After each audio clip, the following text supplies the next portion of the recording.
Marlene Gandoda, and I'm from Aamjiwnaang and Delaware Nation, Ndonjaba. And I'm Anishinaabe, Mohawk, and Lenape, and Dao. My spirit names are Good Spirit Woman, given to me by my mom's youngest brother, and the name means Good Spirit Woman. And then Yoga Louie was given to me by Naida Elder, and it means she who has a good mind, and my clan is Wolf. And so, yeah, I'm very excited, nervous, honored, and happy to be here. And so I hope that I do the ceremony and the water justice. I've been praying continuously in my preparations and coming and getting things prepared. So I don't usually do a PowerPoint for a water ceremony, but I think it's fitting. I was actually looking back in my studies. I just graduated from Wilfrid Laurier. I got my master's in social work.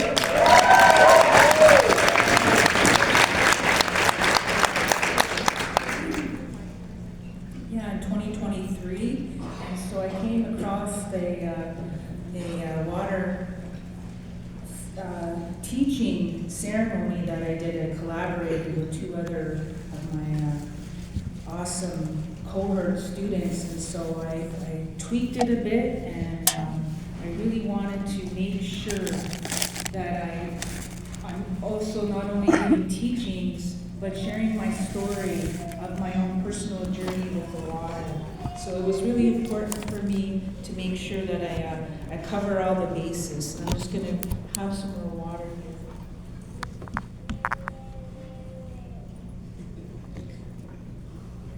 I also think it's really important that I share where I gathered my knowledge from.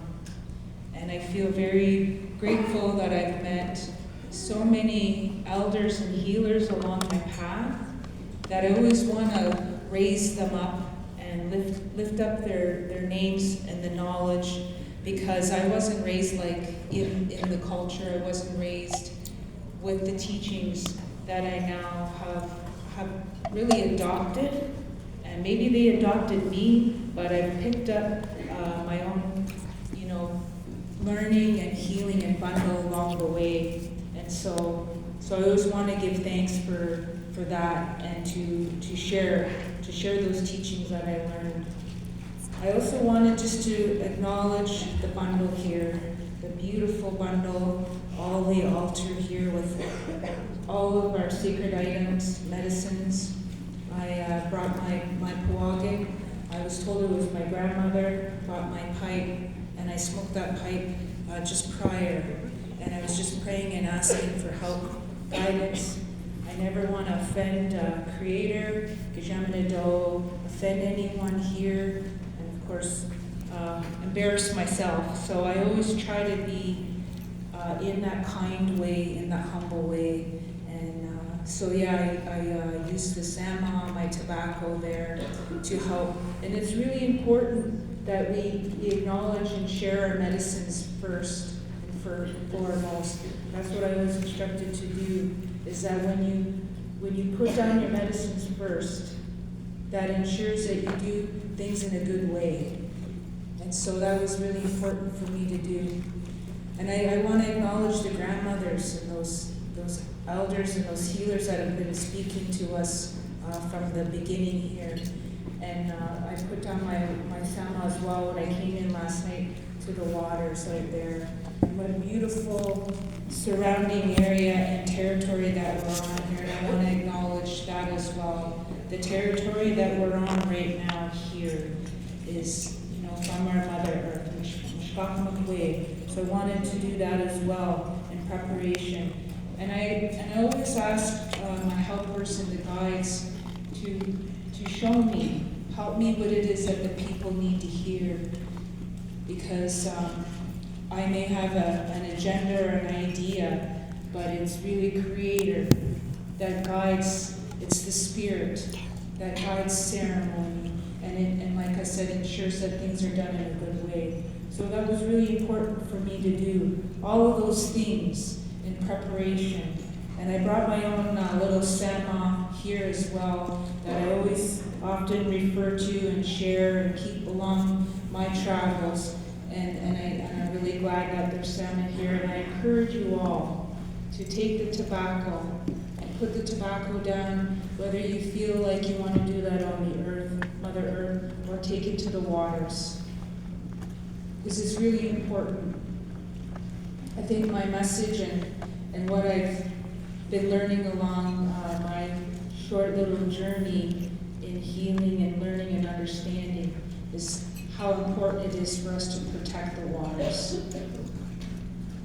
We know in this time right now how devastating it is to what's happening to Mother Earth and to all of the resources. And without water, we wouldn't have life. Without water, we wouldn't be here. You know, and all of the children, all of the new spirits that are coming and they're making their way, we have been protected inside the waters, in our mother, in the womb of our mother. And also when we think about Mother Earth, she is our vessel as well. And so I just wanted to share that. And I also want to acknowledge those ones that are gifted, those grandmothers I was told, they know when the life is coming. Our grandmothers, they'd often come, the vision through dream. They'll often know when a new one's coming into the family, into the ceremonies. And they often know the names of the children, of new life coming. And so, you know, when I think about the water, you know, Grandmother Moon, she's the one that guides and cleans and helps the waters regulate to be fresh, to be renewed. And what a powerful spirit our grandmother is. She's always continually watching over us and guiding us. And so I wanted to acknowledge Grandmother Nokomis. And I also want to acknowledge Grandfather's son. That light that gives life as well. You know, without our grandfather, again, we wouldn't have creation, the plants, the trees. You know, and it's just a beautiful place that we're in if you're able to look out and you can see the sun hitting the water out there. Those beautiful falls and the lake. It's like light. It just, you know, glistens. And so I just wanted to acknowledge Grandfather's son. And I also want to acknowledge Father Sky. You know, Father Sky is the one that watches over all things as well. The star beings. You know, and we come from the star beings. You know, we are the ones that our ancestors prayed for. And I want to acknowledge all of creation, all of the plants, all the four-leggeds, the flyers, the crawlers, all the medicines, and everything that we have in our life today has sustained us, has given us so much. So I want to acknowledge all of that, all of the medicines. And also I want to acknowledge all of your ancestors, all of your guides, all of your helpers that walk with you, that continue to guide you, and that continue to watch over us as we gather in these 3 days. So I just want to say miigwech.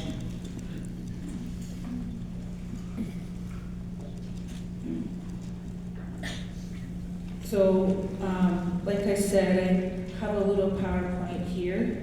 Oh, this picture here I wanted to share is my granddaughter, Mara, and it was taken in 2021 at Lake Huron. And I should also share that, so I grew up in Sarnia. That was my father's territory, Rapchlanong. And so I grew up along the waters. I was always at the lake. I was always at the beach. So it was very important for me to share this picture here. Here is, some of you know, Blue Water Bridge, St. Clair River. I also wanted to acknowledge that body of water there. Here's a picture of Kettle Point, again, Lake Huron. That was a beautiful picture of those grandfathers.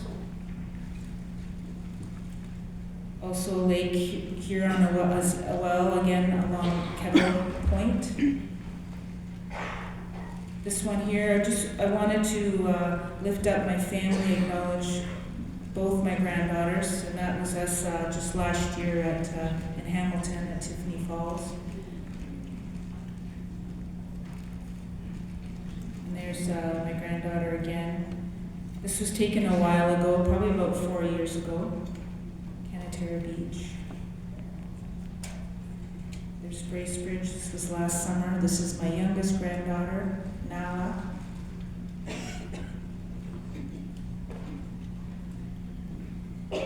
And so when I think about my journey with the water, I've always been around the water. I've always been called to the water.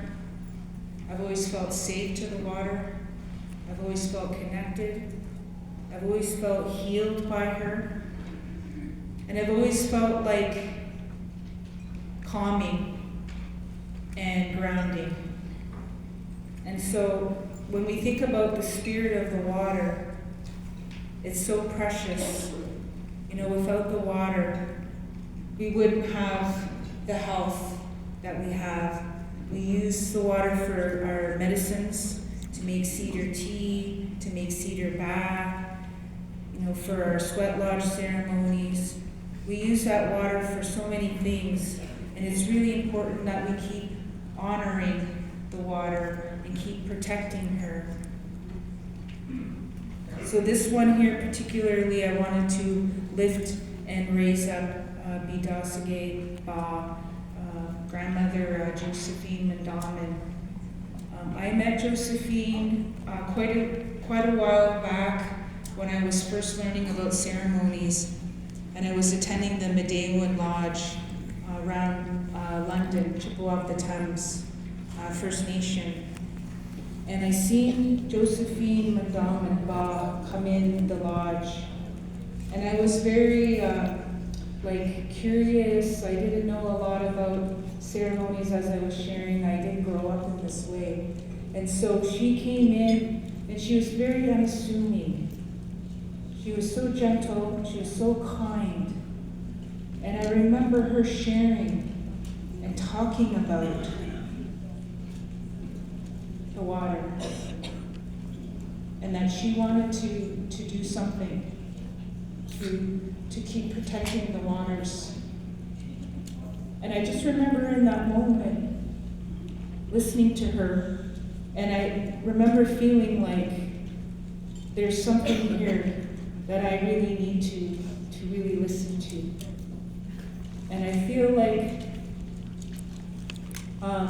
as I said, in my own short little journey, you know, I always feel like I never do enough for the water.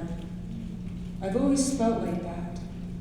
And so it's really an honor for me to be here with you all, to share my journey and my love for the water. I don't want to get into all of the reading too much, but I did, like I said, wanted to lift up Bidasage Ba and also her great niece, Anna Paltier, who I feel like has been following in her footsteps. This young woman who is 20 years old now, who is at a very young age.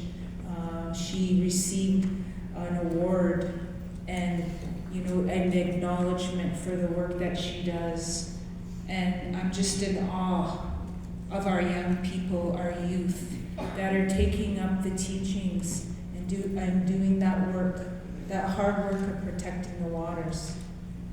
And I also wanted to acknowledge Wasacoma Edward George. I had the honor to meet him quite a few years ago, and he's picked up his journey and plight to protect the waters with carrying the bundles canoe journey. And so I felt it was really important that we would take a moment to acknowledge all of those ones and to acknowledge yourself as well for all that you do, to take the time to pray and to give thanks and acknowledge all of the waters and all of life. This little picture here, I did a water ceremony with one of my friends from university up in Midland. And it was a cold March day, it was water day. And I just wanted to take that picture of the area where we put down our strawberry and our medicines. You can see where it's a little bit still cold, that water. But, you know, I think in getting this one picture ready, is I just wanted to share how doing your own ceremony and your own acknowledgement to water is really simple. It doesn't take much to do, but really just your intentions, your good mind, and your heart, and your spirit open, and putting down that sand onto the water, or even to the earth, and giving that thanks to her. So that's that little picture there. Again, I wanted to lift Autumn Peltier and for the work that she's done in protecting and following in her ancestors' walk there. I guess I'll read this. I think it's important to read this. Behind every boil water advisory is a grandmother that is too old to fetch water, a mother that cannot afford bottled water, a child that does not know what it is to have clean water. The work I am doing is not for me, but for my community and for my grandmother, Josephine Mondamin. The work I am doing is for my descendant in the future.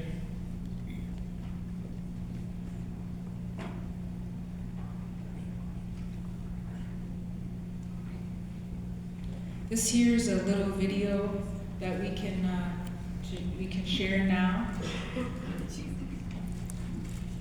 As women, we are carriers of the water. We carry life for the people. A wise Okima, a chief, told us in the lodge that an ounce of water would cost more than an ounce of gold by 2030. I wondered, how can I get people to stop polluting the water and start respecting her? I had to speak up for the water. So, I began walking around the 5 Great Lakes with women from the 4 directions of North America. We used copper pails to carry the water. We can clean, heal, and amplify our prayers for the water. Over time, others joined the walk. When we got tired, we said, Nika chichige onjimnima. I will do it for the water. It's our responsibility to raise awareness so we can turn things around. The generations to come will ask, what did my grandparents do? You've heard of walk the talk. This is why I walk.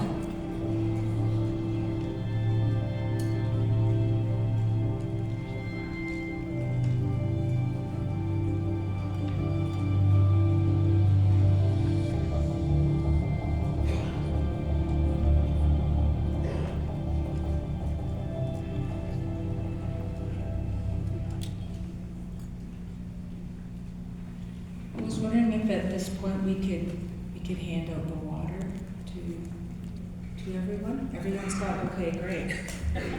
That's awesome. Thank you so much for these beautiful helpers over here.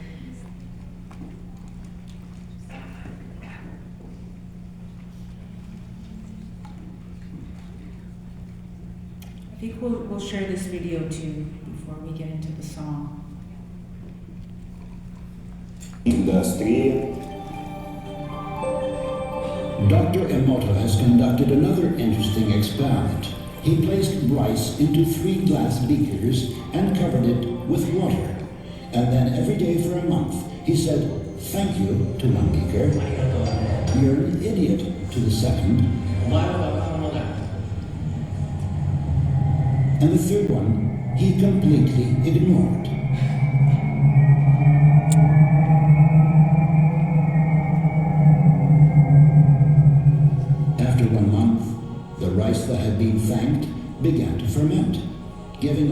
a strong, pleasant aroma. The rice in the second beaker turned black.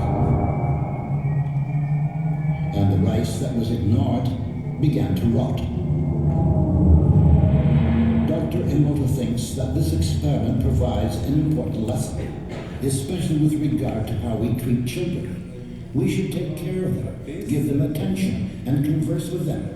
Indifference does the greatest harm. Some dreamy story, but almost.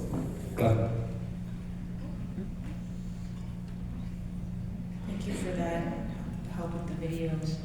I wanted to show this one because I thought it was important, and I know that when we talk about self-care and love for ourselves, love for our community, love for our family, love for our children and grandchildren, that we keep that in our minds, how we talk to each other, how we treat each other, and how we walk and continue to be kind. And I thought this was a good visual. I'm sure some of you probably have heard about Dr. Emoto and his research and work.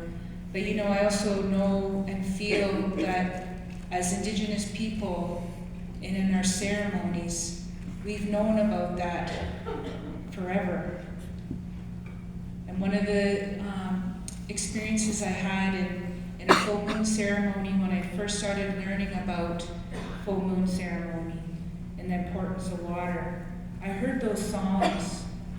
I haven't been, it's a challenge to learn some of the songs in the language, but I know that we have amazing people that are walking in these ceremonies that know those songs. And I was told that there's those songs that are in the spirit world. Those songs continue. And so that was a good reminder for me to remember. And again, during ceremonies and when we're doing our acknowledgement, it's something to take with you and carry, that you know that there's ceremonies that are being done in the spirit world. There's sacred fires, and there's songs that are sung. And one of those songs is for the water. And again, it was what I had heard and learned in the Medewan Lodge. This I just wanted to press upon you, March 22nd, and I know we should always be taking care of the water every day. So that was a little poster there. So what we're going to do now is we're going to stand, if you don't mind, those that can. And I want you to take your little jar, or if you carry your own vessel. Some people carry, I still see, I used to carry a copper water jug at one time. But whatever you feel comfortable with, I ask if you could please hold the water with you. And what I'm going to do, and I encourage all of you to sing the water song, Nabi, if you know that song. And some of us are very gifted visually. Some of us can feel, some of us can hear. And I just want you to take a moment as you hold the water.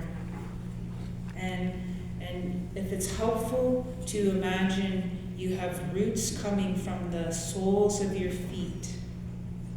And there's energy and a cord, and great energy down in the core of Mother Earth.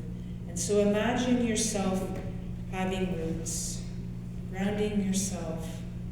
And as we sing this song, you can put your mind in a good way and think about the water. And what this song is about is saying, we love you, we thank you, we respect you. And the song came from Doreen Day.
I just want to give thanks to that water, to the spirit of the water, for always protecting us, for giving us life, for our grandmother Moon Nokomis, for watching over us. And I want to give thanks to all our relations. Ganikana. So I encourage you to, whatever feels right for you, whatever your spirit feels called to do. I've been told that you can save that water and put it by the window. Keep it at your home so when Grandmother Moon shines, allow her to come through the water. And whenever you're not feeling well, and we all have our struggles, you can take that water and use it like a smudge. You only need a little bit. Put it on your heart or wherever you need to put that water. And if you need to take a little sip of it, you can do that. Put a little bit on the earth. Give that back to Mother Earth. Miigwech.